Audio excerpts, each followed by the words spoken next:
Hey, everybody, and welcome back to another awesome, amazing, and fantabulous episode of the Power Women in Insurance podcast.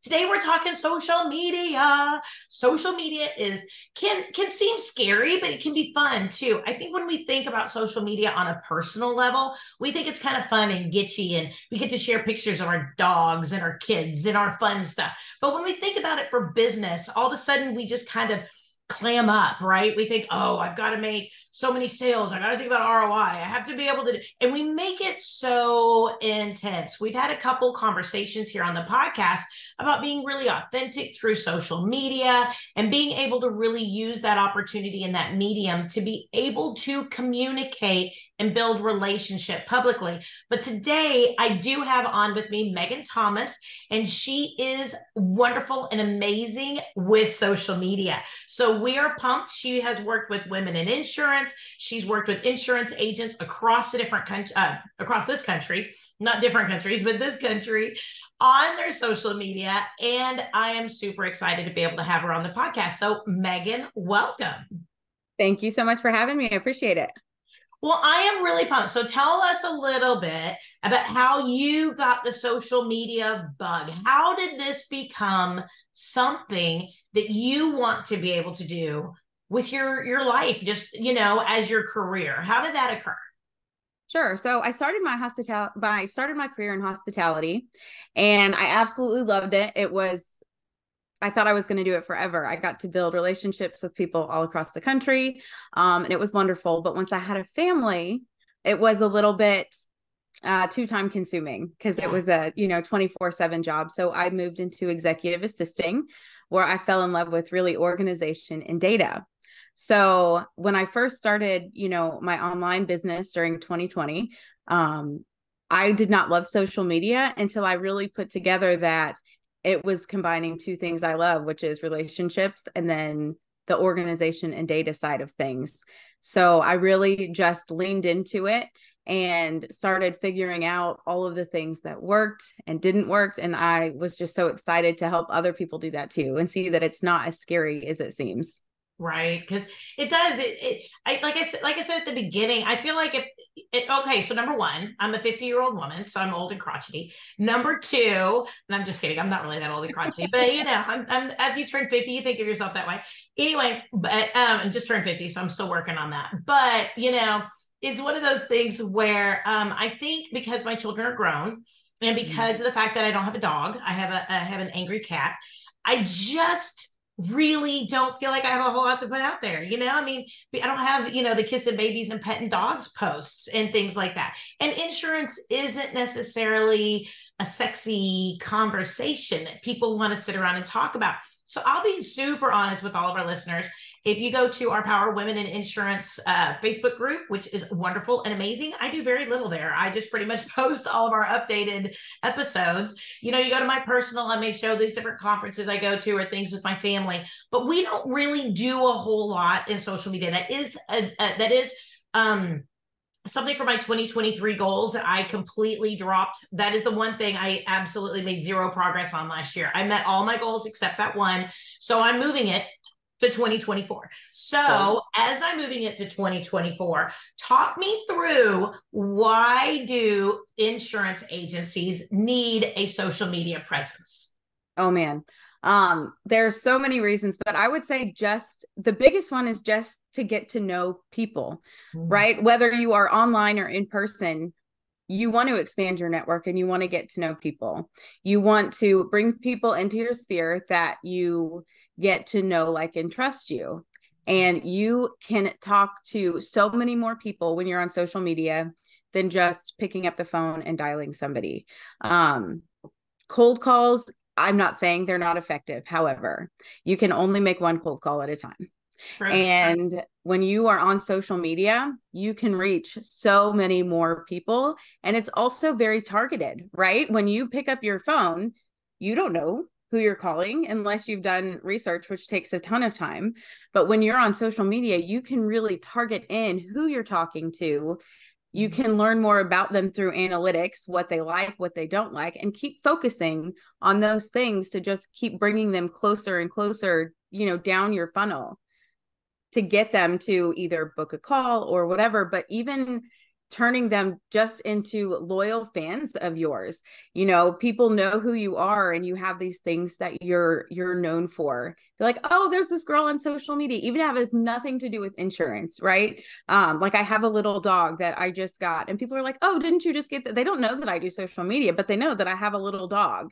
And so it just opens those conversations to bring in new leads consistently. I love it. I love it. So I think one of the challenges that I have is when people talk about social media, I do think it's a really large term. Is it Instagram? Is it Reels? Is it videos? Is it pictures? Is it produced on Canva? Is it, and to me, it just feels like a full-time job, right? And then if you want it to be authentic and if you want it to be real, it means that I have to be in the middle of it. So tell me a little bit about, what does social media look like for you and for your clients, and where are they able to connect with some of these clients, and how do they not let this conversation overwhelm them to the point where they can't do their job, right? Like a lot of us own businesses, or we're out in sales, we're door knocking, we're meeting up with customers, clients, we've got Accord forms, we've got all these forms that we need to be able to send out. We have 832 emails in our inbox, and oh my goodness, social media. Tell me a little bit about what that looks like on your end. Yeah, so I definitely I hear that a lot, and I see how it gets pushed to the back burner. Yep. For sure. We all have those things on our list that we just kind of keep moving to the next day and to the next day. And so like you said, we're past 2023 and I'll do it next year. Yeah. I went to my mastermind, and we bring in all of last year's goals, right? And then we talk about this year's goals, and did we accomplish last year's goals? And I just put a big orange circle around that promotion social media, and I go, I did 0 in this window here of this document. 0. I want to make sure there's no conversation. 0. Like I don't even have anything to show you that I did, because it didn't happen. Well, then my advice to anybody would just be to start small. Don't feel like you have to have everything figured out right now, because you're not going to, right? This is what I do for a living, and I don't have it all figured out. But get the basics, find out, like really think about who your ideal client is. Who do you want to book that call with you? Who do you want to be your next policy? Think about that, and think about where they're hanging out. Right? Is it Instagram? Is it Facebook? If you're a commercial, it's going to be more LinkedIn, but think about that. And once you have, you don't have to show up in all the places. So don't get overwhelmed with, I have to show up everywhere with different content, because you don't. Pick 1 or 2, right? I do Instagram and Facebook because that's where my people are. Like I love working with moms, female insurance agents. I just do, because we're in the same phase, right? Like they get it and we just get along. And I don't know about you, but like I want my pipeline and my community to be full of people that I actually really enjoy talking to and hanging out with. So that's who I'm trying to bring in. So focus on where your people are that you want to bring in, and then start posting. You're going to have to start somewhere, and you're going to be really ugly at it at first. And that's okay. Like everything that you start out with, it's not going to be good first. But the good thing about it is there's not a lot of people looking at you right now, right? If you haven't been doing much. I like that. That makes me feel good. So you can get the ugly out of the way while people aren't paying attention. So I know that people are busy, which is why I created the Social Coverage Collective. And it's literally done for you graphics, done for you captions. You literally pick what category you want to post about. We have, all of the big hitters. So home, auto, life, health, all of the big ones, as well as local, personal, inspirational posts to mix in. So people can really show their personality and people can get to know them a lot better. So it's not, insurance isn't sexy, and people aren't going to want to talk about what the newest policy update. Like people don't want to talk about that on social media. That's not why they're there. Right. They're not coming to learn about new policies. So literally the clients just have to copy and paste the text, edit their graphic, and post it. And that's it. If they want to mix it up a bit and add some personality, they're more than welcome to. free reign, but it saves hours a month, especially if you schedule it out. We even have some parties, where people I call it a party. We all get on up for a Zoom. party. Yeah, right. Who isn't? Grab a glass of wine and open your computer, and we'll just schedule posts out for the next month. And that way you don't even have to think about it. And I'm there. If they have questions, they can ask. But after that hour's done, you're done for the month. I like that though, because it sets a time aside for someone to do it, and to have you available takes away some of that scary. It takes away some of that scary piece of some of this process. Right. I love that. That's a great idea. So you have a group called the Social Coverage Collective. I want to make sure that we do mention that very clearly. And with that, it is, so tell me what that looks like, because I mean, I know you said that you guys have kind of a library of resources. So then is it that they just kind of go on in, they pick and choose what they like, they can maybe make some changes, or is it that y'all are actively posting on their behalf? Do y'all also maybe give different suggestions on different things going on like during the year that they may want to make sure that they post about that maybe we don't think about as agency owners? How does that kind of work with y'all? Yeah, absolutely. So we put out 5 to 6 posts per category per month. So for example, for the content that was just released for November, we released it a week early. We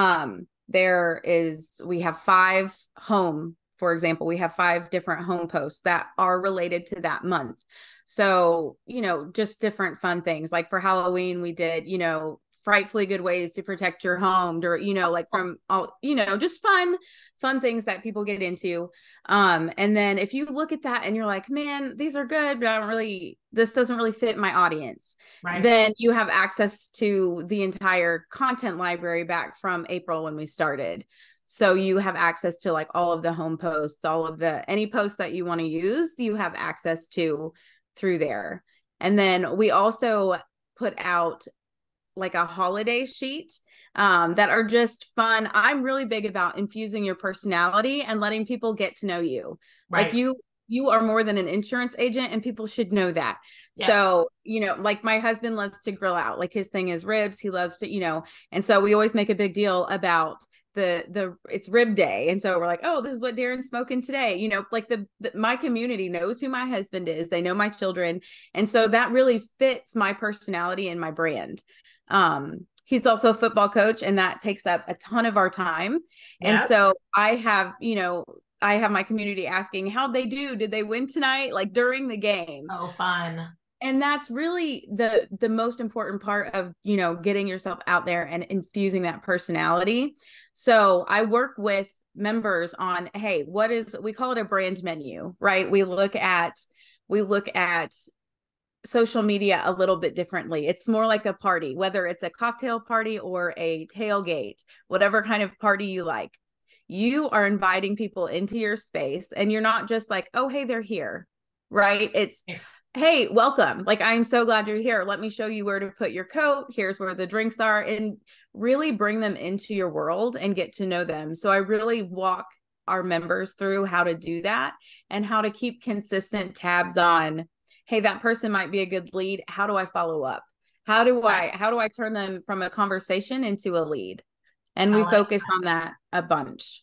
So that's really the ultimate goal, right? I mean, in general, I mean, we all love for people to know, like, and trust us. I mean, let's be honest. I mean, I do different things, and I love it when people walk out to me like, oh, I saw when you did this. That was so cool. And I love it when people do that.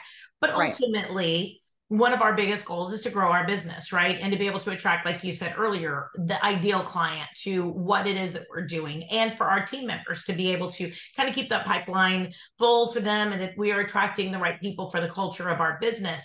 My question to you is a little bit more along the lines of that analytic conversation, because I think a lot of people get, whenever they try to do social media on their own, not only, we talked about this, we briefly touched on it, the conversation is not only am I coming up with this content, not only am I thinking through with these holidays, not only am I thinking through how do I highlight my team members, not only am I thinking through how often do I post, when, who, where, what, do I do a reel? Do I do a video? Do I do some? Then you got to think, is this really worth my time? Right? Like, is this really worth it?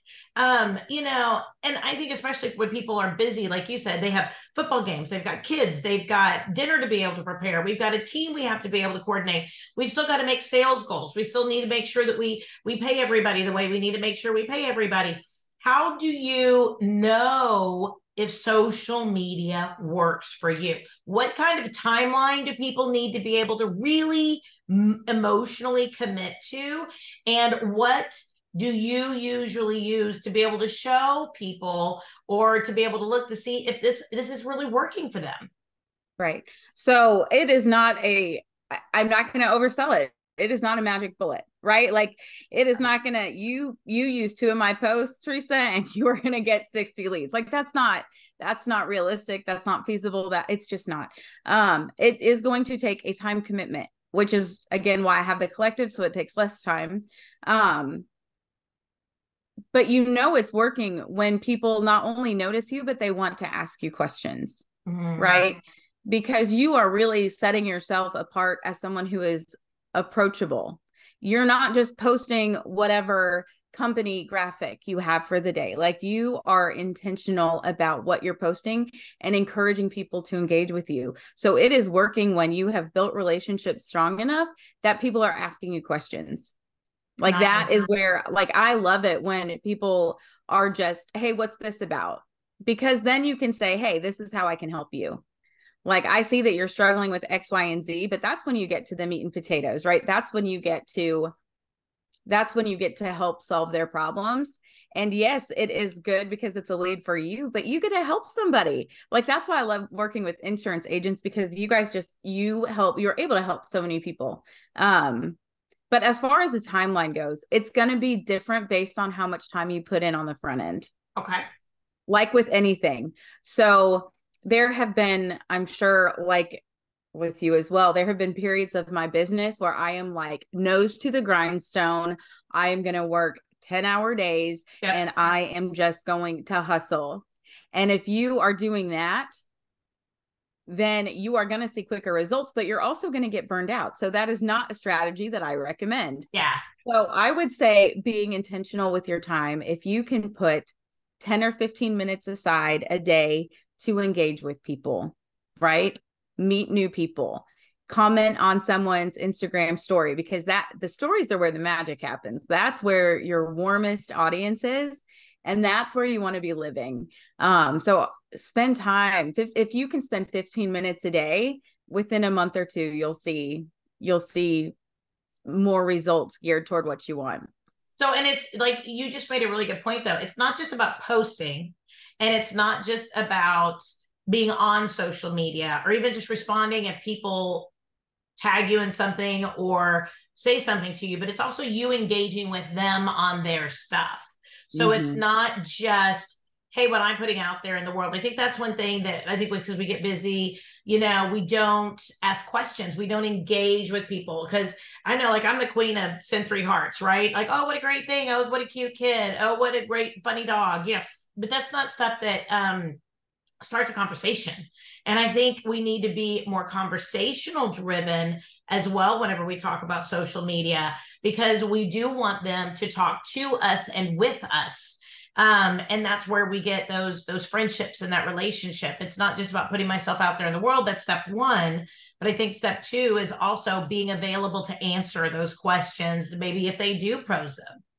Right. And to have conversations even past those questions, right? If somebody says something, or let's say you post a picture of your mean cat, right? Let's say you post a picture and somebody sends 3 hearts and you're like, oh, thanks. And that's it, right? If someone said, oh my gosh, what a cute cat. What's his name? Right? The point is to keep that conversation going, even though it has nothing to do with insurance. Right. Like, I'll put checklists. Today I talked about a sports game. I talked about a bottle of wine. I talked about what my kid learned at school. I talked nothing about social media or insurance. Like, That's where the magic happens. You keep those conversations going. And if you have those conversations and you have this conversation about your cat, the next time you post something, that same person is going to come back and they're going to want to talk to you because you already kind of flirted with that relationship a little bit. You're testing the waters to see how that goes. Yeah. And insurance might not come up for a long time, but somebody else could talk to them about insurance. And what is that person going to say? Teresa has the meanest cat. You have to see it, right? But that person's going to know that you have insurance.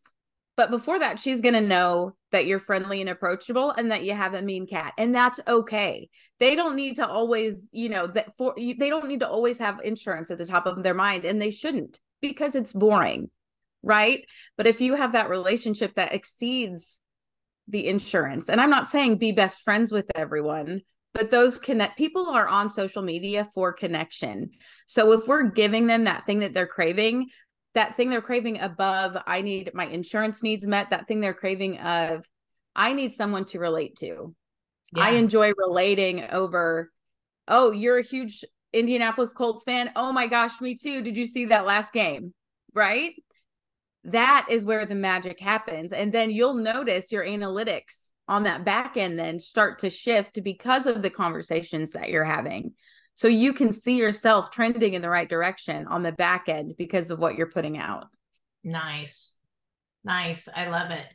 And then, so how do you think about teams? Because I think one thing is whenever we think about being overwhelmed and all these arguments, I'm trying to think about all my objections, right? I'm trying to really bring them up so we can bring up all those objections, right? What about involving our team? Should we involve our team? Because our team isn't with us necessarily maybe forever. And our team maybe does other things with their hobbies and things like that. And I mean, I know they have their own personal social media, but at the same point, we want to be able to harness their relationships that they have as well to some degree.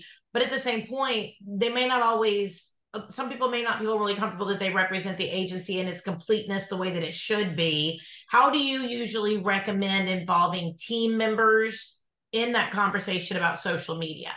Sure. So, I mean, are you talking about team members having their own social, or you including them in yours? So both. Let's talk about both. I think involving them in ours is really important. Mm-hmm. But I also know that like business profiles sometimes don't go as far as some of those reaches as our personal profiles. So like, especially like Facebook that has certain algorithms that they prefer things that if you put them on YouTube, it might be a competitor or whatever. And so they want to make sure it's hosted on this. So that way, I just know there's lots of little algorithm things that I don't know all about. So I'm just saying, but I think I've heard some insurance agencies say that they love their team, but maybe this person hasn't been with them really long. And this person also maybe goes to a lot of raves or concerts, or they're younger or whatever. But at the same point, that's what the younger crowd's doing, 32, 35, below. They're going to concerts. They're living their best life, right? They're doing all these things, right? And that's wonderful. So we might want to attract that conversation because they're buying houses and doing things, but they might go, oh, well, my team member went to a rave this weekend, so that's not something I want them talking about my business on their Facebook page or on their Instagram page, because then they're also posting this other stuff. How do you usually find that it's better for businesses to kind of approach that, involve their team? Do they just not need to do it on a personal level, like only on their page? But then does that stuff really go out to their network? Because then you want to make sure that you're capitalizing on their network too, right? Okay, so there's a few ways. Like 86 questions in there. I'm like the queen of like 86 questions in one sentence. I will do my best to address them, but if I don't get something, just let me know. You're good. So as far as the agency owner's social media, I would absolutely involve them. You don't have to say, oh, this person likes to go to raves and, get crazy on the weekend. What do they do for the insurance agency? How do they help the agency? Right? You want to keep it, I don't want to say surface level, but like, this is John, and you'll hear his sweet voice when you call our line or whatever. Let them know who they are, how they are going to serve. What does that have to do for your client is where I'm going with this. Right. Okay. Right. It should, everything that you post should go back to, how is this serving my client? Whether it is education, entertainment, whatever it is, it should go back to. And so to me, if you're introducing your team, if I meet John on social media, I am going to feel more comfortable calling you and knowing, oh, hey, that's John. I know him. Yeah. Right. So you're really just kind of showing some behind the scenes of what that looks like. I am the I text, I don't call. Calling freaks me out. So when I do call, I want to know who I'm talking to. So if I can go to your site and I see John and John looks pretty cool and I'm not intimidated by him, I'm a lot more apt to call. Yep. Than if I don't know. As far as their social media, I don't think they should be posting the same things that you are posting. I would post things, maybe they want to highlight, maybe they want to share what you posted about them to their page, and that's fine, because then only their people really are going to see it. Right. But then that's how you can reach that other audience, because if somebody that I worked for highlighted me, I'd be like, oh, that's cool. I want to show. Right. So I put that on my page. And then the people who do like the concerts and the raves and oh, well, he's cool and he does this and he works for this insurance agency. Well, let me call them because they must be pretty cool too. I like but that. As long as you're keeping it more surfacey and professional at the top, and then as they want to distribute your stuff, while you may not approve or love everything they do in their personal life, that's not really going to be a reflection on your business, because it's only their people who are going to be seeing it. Okay. That makes sense. I like that. I like that idea, because I hear a lot of agency owners and so forth who want salespeople to be able to post on their personal stuff, but then also they want it to be business. Well, we're not all business, right? Like, I mean, we're just not, and I know my daughter's 25 and we have this conversation all the time about, being professional and being able to utilize that, but at the same point, not losing our freedom online either, to be able to make sure that we get to post about our lives. But she's super awesome. And, she goes to raves. I go to raves with her. We have a great time. We have a wonderful time. It's not a bad thing at all. I'm just saying, right. I know some agency owners really want to not have to be the only person who comes up with this content or post it or whatever. And they want to capitalize on the community that their team members have, but simultaneously they want to make sure that it matches their culture, and you can't really match what other people are doing on their page. But I like how you highlight them and then they share it to their page. So that way it gets some of that, that same exposure, just in a little bit more of an open kind of way. In a more professional way, because you're writing, right, how you want to be seen. Right. And so just because they work there, that doesn't mean that your agency is all about raves and partying. But that means that this person who's all about raves and partying works with you. And that's pretty cool, because you guys have different kinds of people that work there. And the same way, you wouldn't want to dictate what John posts, because if John posts something, then his audience and his people are going to be like, well, that's weird. And then they won't be receptive to it at all, because it's not authentic. And that is, I hate that buzzword so much, but it's so true. Right. So if John, who is a party/raver, is like, I love this environment, and this environment, and that's not him, then people are going to be like, what the heck? Like, who is this John? Like, I don't know. And then they don't trust him because he's two different people. And then you're just like, peace out, I'm done. Right. Like I'm confused by this person and I don't want to deal with it. So by them sharing what you have put out, that the way that you present you and your business, that is what's going out into the world, which is what you want. I love it. So whenever you work with someone, tell me what that looks like. What does it look like whenever somebody comes into your spectrum, into your community, and how do they connect? How do they get with you to be able to really start working with you? And what does it look like for them to work with you? Sure. So anytime somebody signs up, they get a link for an onboarding call that they can schedule whenever they want. I just give them kind of a behind the scenes of the site, the membership site, which is super user friendly.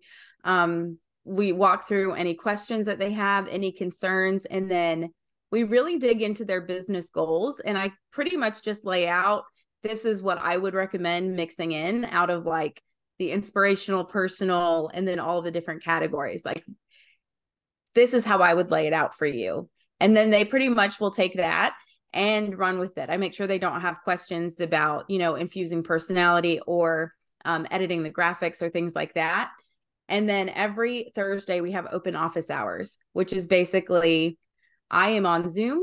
And if you have questions about something that you are trying to do or, whether it's a real transition or hashtags or whatever it is, whatever questions they have, they just pop in or they send me a message on Facebook.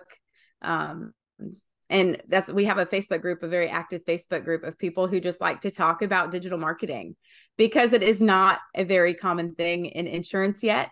Yeah. So we talk about all the things there. So there's plenty of ways to get plugged in and get involved. I just want to make sure that they don't ever feel that they have to do it on their own because they don't. Right. I think that is probably one of the scariest things is how do you do it and you feel so alone, right? And how do you do blank, like whatever it is, like everything, right? How do you do graphics? How do you do hashtags? I mean, hashtags. Oh my goodness, hashtags. Like, don't even get me started on hashtags. That's a whole nother episode. That's a whole, like right there is a whole episode in and of itself because I don't even understand hashtags. So I love it. Well, Megan, if people want to reach out to you, if they want to work with you and they want to work with the Social Coverage Collective, and maybe they want to explore this conversation a little bit more, maybe they have their own questions, right? Because, I might not have covered everything here. Tell us a little bit about how they can connect with you. Sure. Email, obviously, is great. So Megan@socialcoveragecollective.com or Social Coverage Collective on Instagram is where I hang out most of the time. So they can come and chat with me there. I love it. Well, thank you so much for joining us today. Social media can be scary, but hopefully we're helping to be able to break down some of those barriers and help other insurance agents to be able to get out there and be able to promote themselves and to be able to be where people know, like, and trust that that's exactly who they want to do business with. So I really, really appreciate your time. And this has been really great. Awesome. Thanks so much, Teresa. It's been awesome. Well, everybody, this is another awesome, amazing episode of the Power of Women in Insurance podcast, where we talk to women in the insurance space doing all the things. So therefore, we want to make sure that if you have any questions, make sure you reach on out to me. You can find me on Instagram. You can find me on Facebook, Teresa Kitchens. You can Google me. It's just like the room with the S, no H in my name. So just Teresa Kitchens. And please make sure you reach on out. We're here for anything that you need. If you have a specific topic you want to hear, person you want interviewed, we are there. We do come up with another episode every single Wednesday. So make sure that you join us here at the Power of Women in Insurance podcast. Everybody, have a wonderful day.